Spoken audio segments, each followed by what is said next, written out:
Hey guys, back with another video. I figured that today I would do a little bit of basic techniques, hand techniques, kicks, knees, elbows, some footwork stuff. And this will lead into another video where I'm doing some actual shadow boxing. Um, Again, this is all within the idea that we don't have training partners right now. With COVID, everybody's training in their homes, training by themselves often enough. So I wanted to share a little bit of my solo repertoire with you guys. For those who have no background in martial arts, I'm going to go over some very, very basic techniques as I understand them and as I've been taught over the years. And yeah, we'll get right to it. So there are only so many basic strikes that the human body can really perform without getting fancy and silly. So you have your contact surfaces, which are your hands, so your feet, your fists, basically. And as I mentioned in my bag work with the reflex bag, anytime you're throwing a punch, you want to be very mindful of the contact surface being only these two knuckles here for, I'd say, 90% of your punches, 90% of your hand strikes, until you get into stuff like knife hands, like blade of the hand, open palm, and that's a whole different ball game because there are mechanics to that as well. But when you're throwing basic punches, you want to line up these knuckles with all the bones in your arm so everything links properly and you don't break your hands, you don't break your wrists. So when you're throwing punches, it's a good idea to get that clean line. A lot of people talk about karate, traditional karate not being a fighting art. I disagree. The people I train with would definitely disagree. I was always told that you need to learn the karate for the mechanics so that you get those mechanically perfect strikes where you understand where a punch goes and how it moves. And then you want to unpack it. So you want to make it more usable. So you're not going to stand there and fight someone with your traditional karate training stance like this because that doesn't make any goddamn sense. You're going to take this, right? This strong karate stance here where you have your chambered hand, right? And you're going to move your chamber up to your chin or your jawline because that would actually make sense in a fight. And this hand's going to be here. Like the downward chamber does make sense in terms of mechanics when you're throwing reverse punches, but you lower it to drive. You don't sit there and stand with it like this. Like for training purposes, the old styles of training teach you the body mechanics, and then you need to like unpack them and make them usable in a modern fighting context where everybody has like a stand-up and a ground game, that sort of thing. So I've actually had people telling me that when I fight, it doesn't look like karate, but the mechanics are there. It's just under the surface. And it's also kind of the idea that you have to learn the forms to break the forms and then make them yours. So at a certain level of training, everybody's going to start realizing like it doesn't really matter what you're being taught in terms of techniques. You have to be able to apply it using your strengths, your game, and your body type. So like I got real long arms, I got real long legs, and I'm pretty good with my footwork. So a lot of my fighting is a lot of, straight strikes and angular footwork to get angles on people. So yeah, when you're throwing punches, think contact point and always visualize when you're hitting something, you're hitting with these knuckles, right? See that line up your arm. So you have your basic punches, which is a good place to start. You got your jab, right? So throwing a jab out, you're kind of dropping that back shoulder, add torque. And again, this helps if you throw it from the hips. So you're pop, out and back, and you want that straight line here, contacting with those two knuckles, and then back to your fighting position, your fighting stance. Bang, back, bang, back. So that's your basic jab. Throwing the basic cross, it's the same thing. These are nice straight punches. And what you're doing is you're drawing a line right from your jaw, where the chamber is, to where it's throwing. Bang, bang. So you want that nice clean out, back. Here, get into the frame a little bit better. Out and back for the jab, and dropping into it for the cross. Once again, creating that clean line along your arm, pointing with those knuckles. Another thing that you need to work on if you're working on those successive combinations of chaining these punches together is that kind of, it's in the hips. It's kind of like the inside of a washing machine where you're driving with the hip to generate that torque. And this kind of plays into an idea that boxers use a lot called kinetic linking. So when you're in a fighting stance and you have that footwork that can drive that punch, it starts at the base of your stance and generates up. So it's kind of that motion there with that hip torque. And that throws those traditional karate punches. In Japanese, they call it koshi, where you're driving from the hips. Pretty much all your combinations, all your techniques, elbows, right? You're throwing that right here. What I find is when you kind of unpack that, it becomes very subtle. It's still there, it's just real subtle. Kind of make it into a boxing Muay Thai stance when you're actually fighting. So you have your jab, your cross, right? And your jab should be your lead hand all the time. That's what a jab is. You're throwing from the lead hand. Cross is your reverse punch. This is your big gun, your knockout blow.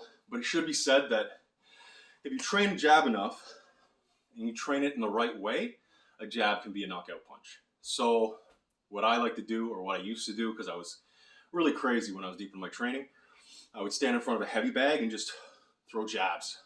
Rock that bag with as many jabs as I could. Take a break, loosen it up, rock that jab again and again and again and again. And after a few years of that, you end up with a sledgehammer for a fist. So my advice to anyone who's thinking, jabs are just for setting up, for staggering, practice on a heavy bag and practice like rocking that jab out nice and fast, technically correct. Get that clean line every time and then work on that snap. So when you snap it, it's bang, bang, straight out, straight back. Like I was saying with the reflex bag, when you're practicing it, you want that energy to be back and forward, like forward and back in a straight line. Another reason jabs are very effective is because human beings have excellent peripheral vision. We're not so good at judging distance when it's coming straight at us. So it's a lot harder to block straight punches because you can't really gauge how far they are until it's too late. Whereas those big sweeping haymakers you see in most bar fights, our peripheral is really good, so you'll pick up on that and it's easy to kind of get away from it. All right, so you got your jab, basic punches, jab, cross, then you have your hook. And as I mentioned again in that bag video, your hooks should follow that hip. So what you do, I'll get far back enough you can see my feet. So I tend to, in my fighting stance, kind of jack up this back foot here to add tension to this thigh so that I have a little bit more spring when I move. And what I tend to do when I'm practicing my hook is switch. So the other foot is up. And I get that 90-degree bang, bang, where you're generating through the switching of that stance, that's also from my karate, you're generating that torque and getting that quick bang. And then when you add the fist with it, it locks and boom, and throws from the hip. So you're ideally throwing your hooks, boom, with that hip motion. The arm is kind of static. So when you throw in to a body and you're throwing from here, the arm isn't generating the power from the shoulder. You're generating it from the hip in that stance change. And it kinetically links up from your feet out into that arm, out into that arm. So you're kind of trying to generate that torque, that power from your hips. Same thing with the uppercut. So with the uppercuts, I like to draw circles. So I'll have my hands up like this, I'll come out and then torque that hip and drive it here, throwing this way. So bang, bang, bang, bang. And you throw from here because this and this are much smaller in terms of mass and size for those muscle groups. If you're throwing from your body, from your hip, from your lower back, from your mid back, you're going to generate a much bigger power generation in those punches. So you got your 4 basic punches. I do a lot of my combinations with those 4 basic punches. So jab, cross, hook, uppercut. We'll stop it there with the fist techniques. There's a lot of other stuff. You got hammer fists, which are useful. You got Chinese punches, which is just straight up and down. There's a lot of weird, like koken stuff with the karate where you're hitting with the knuckles, with the wrist. Don't worry about that. Try to stick to just this stuff because it's all about doing some things very well. And just practicing those 4 punches over and over can show benefits. So jab, cross, nice and slow, hook, uppercut, mechanically correct. Every time one punch comes in, it trades to the jawline, building those good habits. And then just work that combination nice and fluid and slow. I've always been of the mind that if you start training fast, your techniques will be sloppy. That's just how it is. So you got to train slow and build the muscle memory and build those body mechanics so that you understand how the body is moving when you move it, so that you can do it perfectly every time, and then you can speed it up. So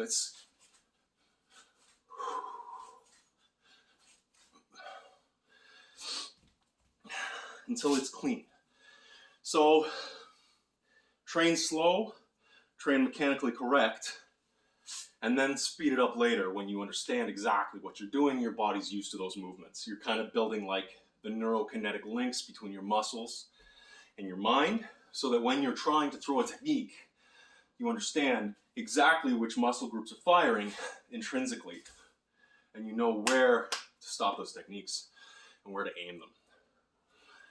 That also plays into the visualization. So when I do this sort of thing in the air, I'm not just throwing to throw, I'm actually visualizing my opponent. So here I'm seeing bridge of the nose, side of the jaw, chin. Or if I'm hitting lower, I'm seeing 1, stomach, stomach, ribs, chest, stomach, diaphragm. It's all about building the muscle memory and then seeing it. Because if you can't visualize it, what are you really doing? If you're just like throwing punches out there to throw them, yeah, you're kind of doing it. You're building that muscle memory a little bit, but the neurokinetics are all messed up. You have to see it in your mind so that when you're standing in front of someone and you're sparring, it just happens naturally. And you have to do that over years, build that visualization. A lot of athletes will talk about visualizing the thing is the key to goal, like key to victory. I couldn't agree more when it comes to fighting. Whew. Got to work on my cardio. So you got your 4 basic punches: jab, cross, hook, uppercut. These can happen at different levels. In fact, I've seen a lot of guys who will throw the jab, cross high, hook, uppercut to the body, because you want to shift your opponent's attention up and down. Jab, cross to the face, brings the hands up, opens up the body, sort of thing. That sort of thinking comes in later when you're becoming a little bit more of a chess master with your fighting and you're kind of thinking moves ahead and you're trying to create openings. Don't worry about that. If you're just a beginner, just focus on like the mechanically correct techniques, the body mechanics, the kinetic linking is enough. So you got those 4 strikes with your hands. You have your elbows, which are incredible weapons. Now, elbows can either cut or do smashing damage, bludgeoning damage. Those cutting elbows, there was a fighter years ago called David Loiseau. He was great at this. And he would throw these circular elbows and it just like nicks on the face. And it'll create those pinpoint cuts where you're circling through those elbows like this. And what that is the blade of the arm, this space here on the arm, on the end of your forearm, and it contacts the skin of the face. And when there's nowhere for that skin to go, it just, like a scalpel, will cut through. So you'll see a lot of those cutting elbows or rounded motions, and it's to get that quick little cut. If you watch like Filipino knife fighting, they do a lot of the flippy knife shit that I don't know, but I've seen some videos of it. It's really cool. You can do a similar sort of movement with your elbows, and it's that down and over, and it'll like just cut you. So you have cutting elbows and you have bludgeoning elbows. And bludgeoning elbows are those straight driving, like you're again throwing from the hip, and you're driving that elbow into the target in a way that creates an immense amount of kinetic pressure. It only takes about 5 to 10 pounds of actual active pressure to break a floating rib or a collarbone, clavicle. So these elbows, if you master them and you know how to link them into your boxing, so you're throwing elbows with your boxing, can be a huge tool in terms of fighting, self-defense. You'll see some people who do this really well and know how to blend it. I have a buddy named Peter Montrate who teaches Muay Thai out of Toronto, and he is amazing at this. I've seen some of his videos. If you haven't seen him, go check him out. You can find Montrate Muay Thai all over Instagram and stuff like that, Facebook. Very, very excellent Muay Thai, and he's really good at working those elbows into his boxing so that when he throws fists and elbows together. That's a Muay Thai thing. It's about linking all the different striking points. But any fighter can do this. If you're not using your elbows in a fight, you're doing yourself a disservice. They are excellent weapons.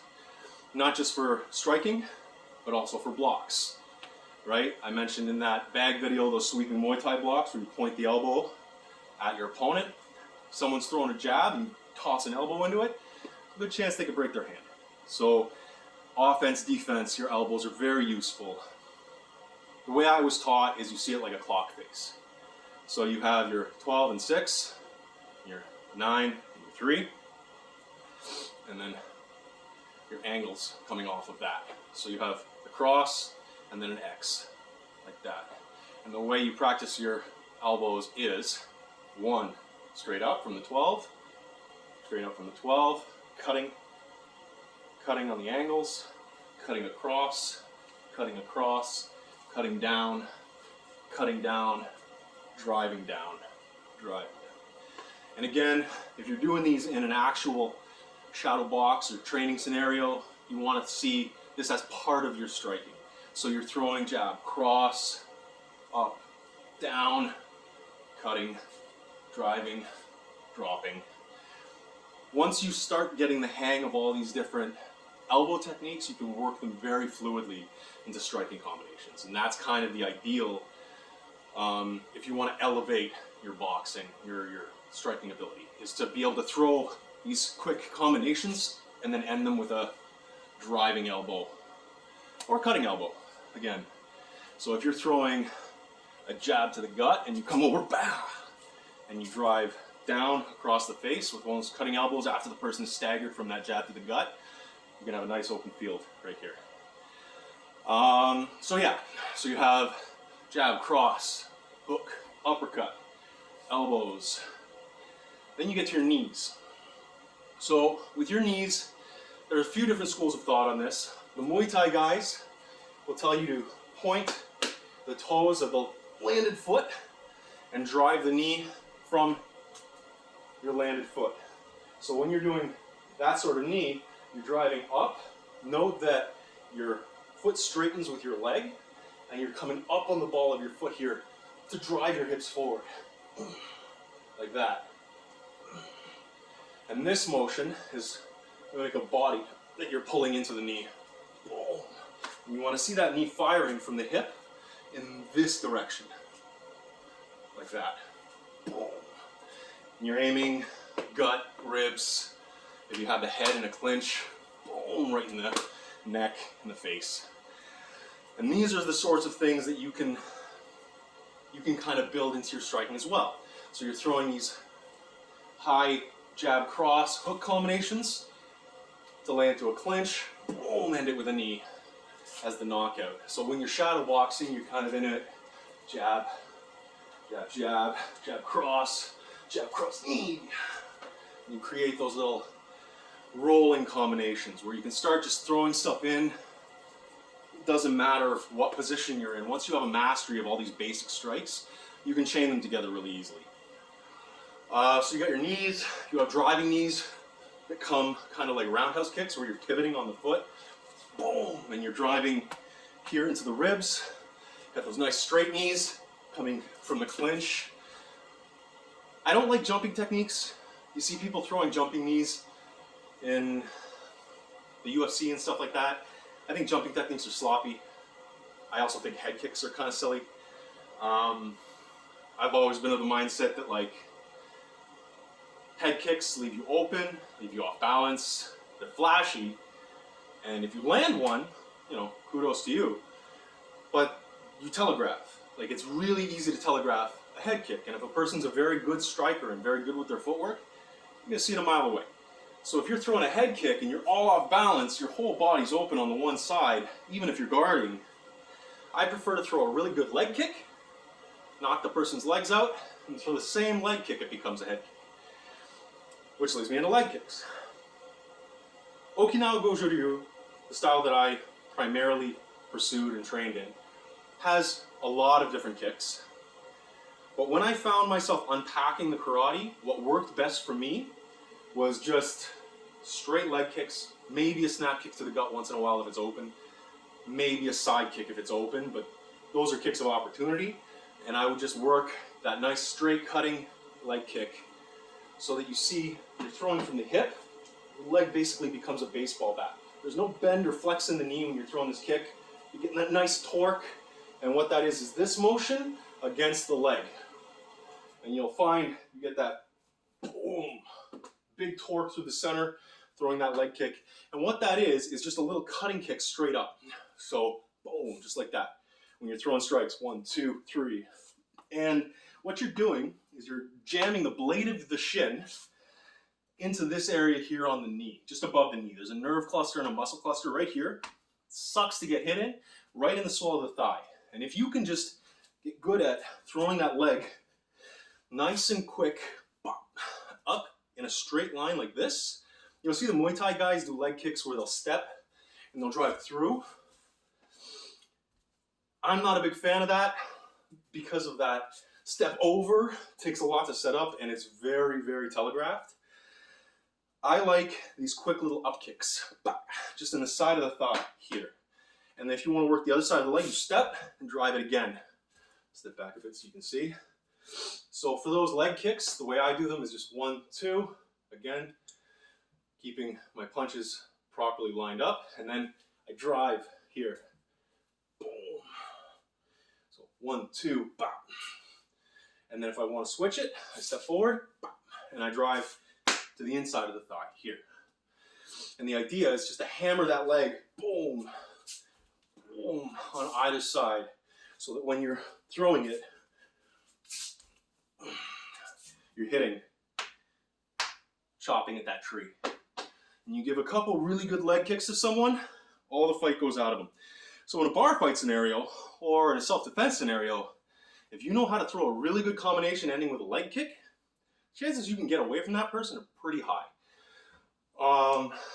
At this point, I should mention, as a caveat, I've had a lot of people ask me, like, teach me self-defense. What's a good style of martial arts to learn self-defense? The best self-defense in the world is attitude and awareness. If you have your eyes up and you look like you're going to be trouble and you look like you're going to be a problem if someone fucks with you, 90% of people won't fuck with you. There are some who will because they want the challenge. But say you're a single person walking alone in the dark. Predators like easy marks. They like easy prey. So be a hard target. Don't have your eyes down, earphones in, looking at your phone, not paying attention to your surroundings. Like, that's the kind of stuff that'll get you mugged, get you assaulted, get you killed. So you want eyes up. When someone comes towards you, you look at them so you can recognize their face.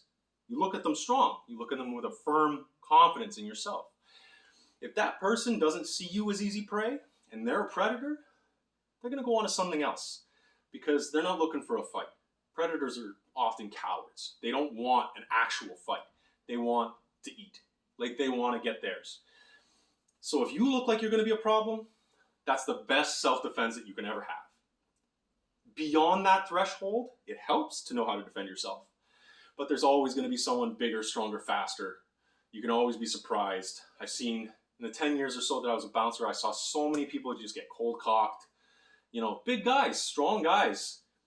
You know, like a bunch of mangy dogs can kill a lion. So if you're outnumbered or if you're surprised, even the most skilled martial artists can get knocked out, can get knocked down, can get jumped.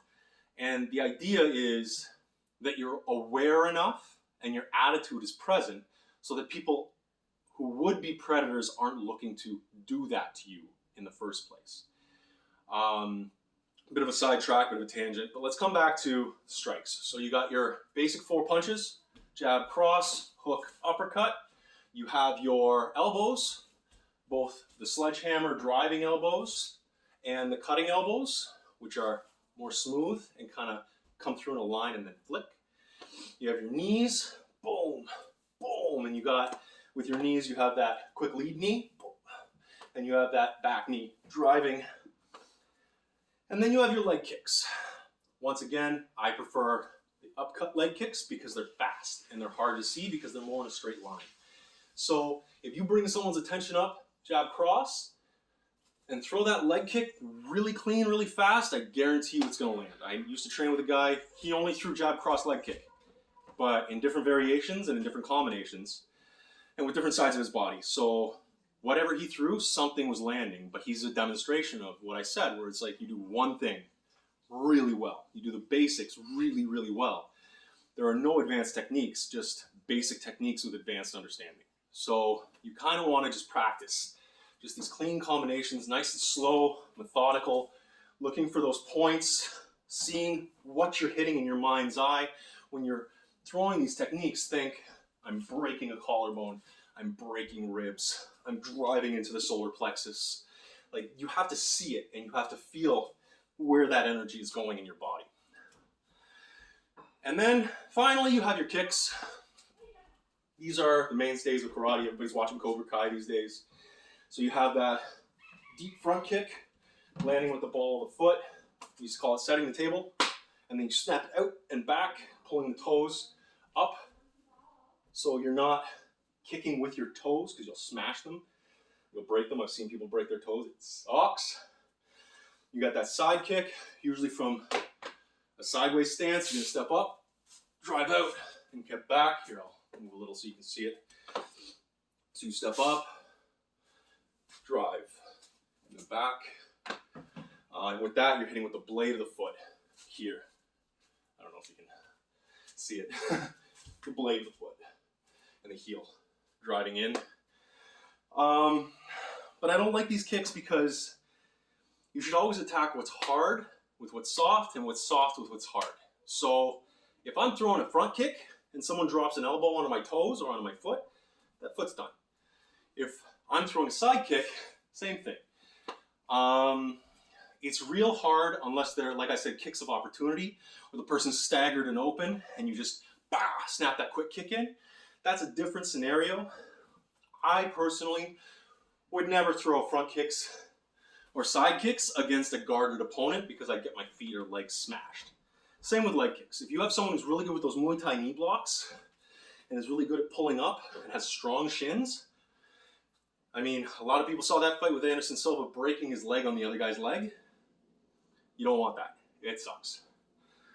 So yeah, basic techniques in this video that I just wanted to kind of cover in the way that I do them. Because, again, I'm not a master. This is just my style of martial arts that I've kind of built for myself, cobbled together with all the training that I've done over the years. Find your fighting stance. You have those 4 basic punches. Jab, cross, hook, uppercut. You have your elbows, both the sledge and the cutting. You have your knees driving in, mimicking pulling the body in when you train them because you want to get that monkey paw on the back of someone's shoulder, and then boom, drive in like that. And then the kicks, which again, if I'm fighting, it's just those nice straight little leg kicks. Once in a while a front kick, but I don't leave myself open unless I can help it. Or unless I'm so tired and I am not paying attention anymore. Nobody's perfect, right?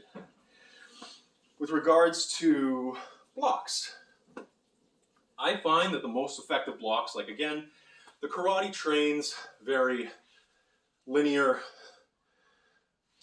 very traditional blocks.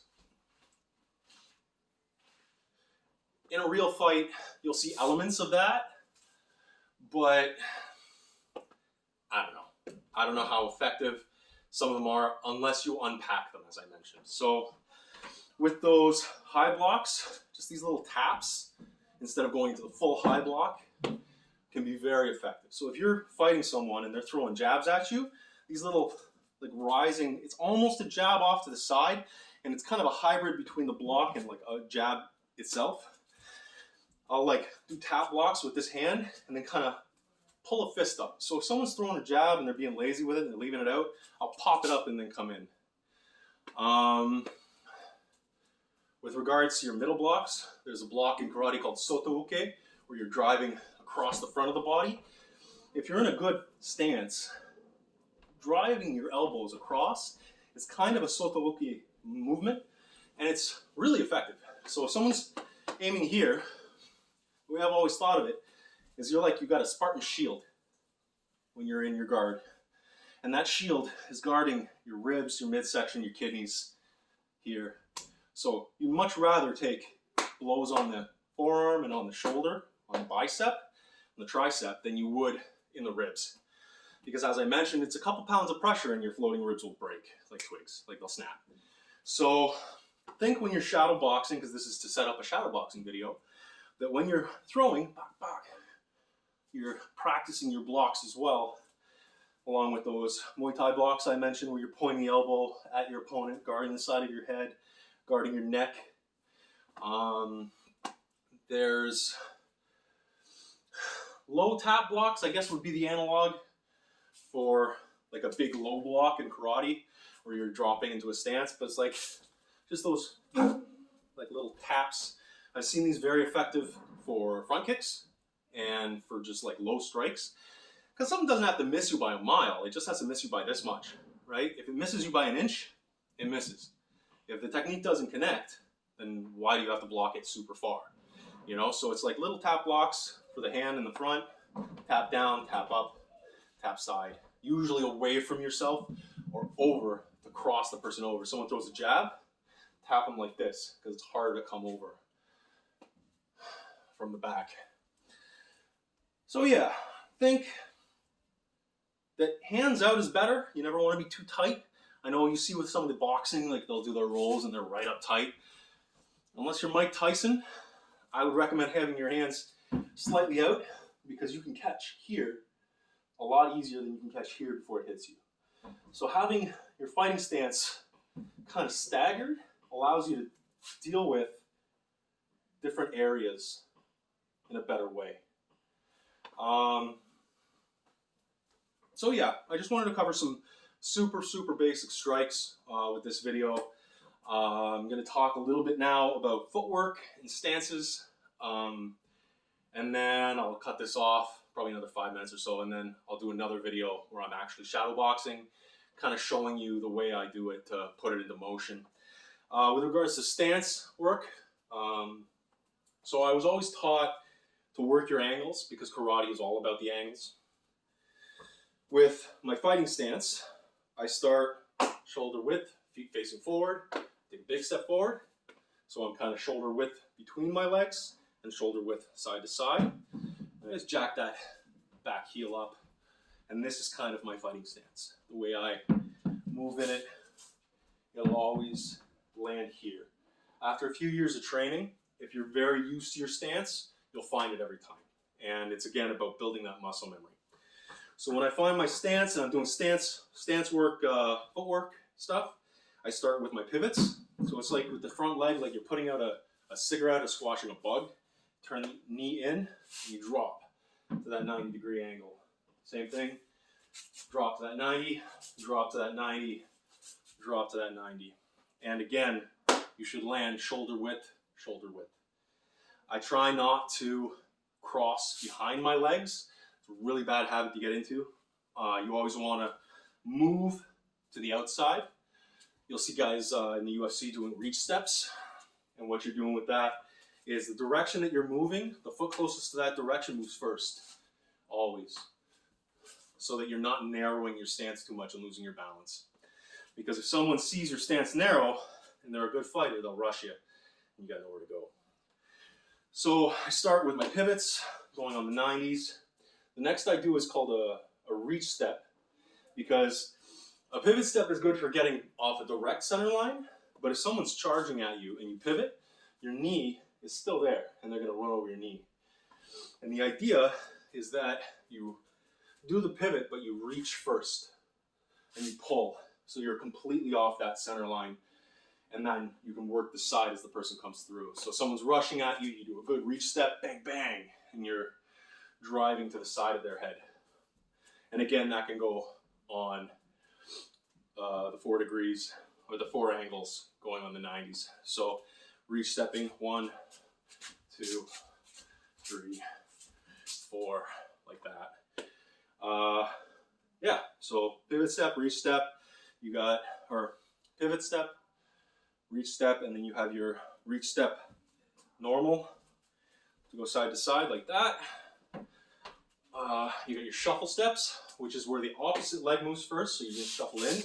This is really good for creating the illusion that you're not advancing and then advancing.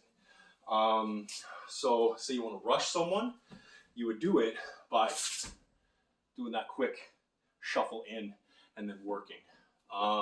Where this becomes a really good drill would be from a fighting stance, step up, and then step in, or step back, step, step. So the way that looks, from the side, in your fighting stance, you're going to step back, and then step forward. Step back, step forward. What that turns into is when you speed it up and you've got that circular kind of motion, you create that rush, and it's like you're a sprinter in the blocks.